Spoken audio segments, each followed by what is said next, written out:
We know that people eating processed pro-inflammatory foods increases depressive symptoms, but we also know that people that are depressed are more likely to eat processed foods, right? So it sort of becomes this chicken and egg conundrum. At the end of the day, one of the best things we could do is start eating on a regular schedule. So getting breakfast within 30 minutes of waking up, getting lunch 3 hours later, a snack, dinner. If you space your food out throughout the day, let's say you're eating 5 times a day, and you eat right when you wake up and then every 2.5 to 4.5 hours, you're basically teaching your brain that there's a consistent nutrition signal that's coming throughout the day. And once you have that foundation in place and you're eating regularly and consistently throughout the day, then you think about, how do I balance those meals, right? How do I get multiple food groups? A fruit or a vegetable should always be present. How do I get balance between carbohydrates, protein, and fat? But more importantly, how do I eat food that I like, that I'm going to be able to keep liking, right?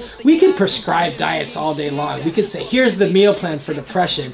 But if someone doesn't like those foods and they don't feel like they're connecting to those foods or can't access them, that probably isn't going to work, right? So it's so much smarter to think about what would actually be sustainable for someone and get them to start creating some of their own ideas and take what someone is already doing and start to add things onto it. The biggest predictor of adherence to any diet is someone's personal preferences, right? So if you don't take into account someone's personal preferences, their culture, their lifestyle habits, any kind of nutrition recommendations are eventually going to become futile, right? So it becomes really important to tailor nutrition information toward the person. And the best way to do that is to work with the person rather than have the person just be the recipient of the information. So instead of teaching people how to be students, we're teaching them how to be teachers, right? Teaching people how to stand up and take ownership of their relationship to food, feel empowered in their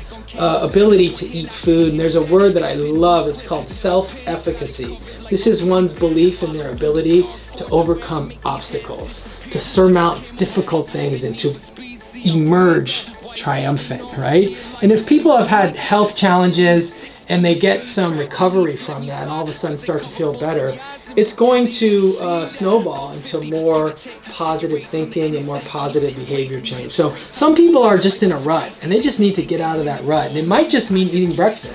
It might mean just going for a walk every day. It might mean getting a better quality sleep. There's so many little things that people can do to start changing their health, and little things turn into medium things, and medium things turn into big things. And then we have momentum, and then people start to feel different. And guess what?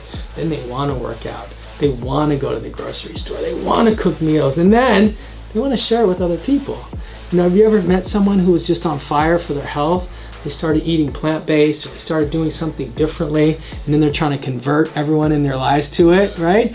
They're passionate. It's sort of like with addiction recovery. Sometimes people get sober and then all of a sudden they want to scream it from the rooftop and tell the whole world I'm sober and convert everyone else to being sober. When people get dramatic results, people want to share it with the world. And we're seeing this happen with nutrition and food stuff, and it's so cool.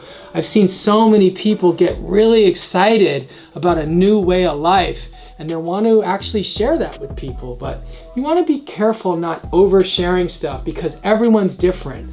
What works for one person isn't going to work for the other person. So we always have to come back to personalized nutrition recommendations.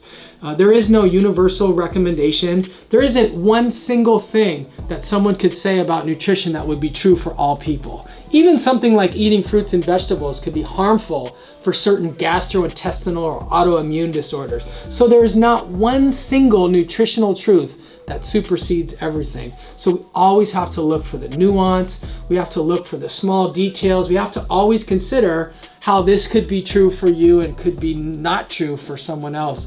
There's always missed groups. We call them marginalized populations. What about the people that don't have money to go to Whole Foods, right? What about the people that aren't trying to lose weight? What about the people that are trying to gain weight, right?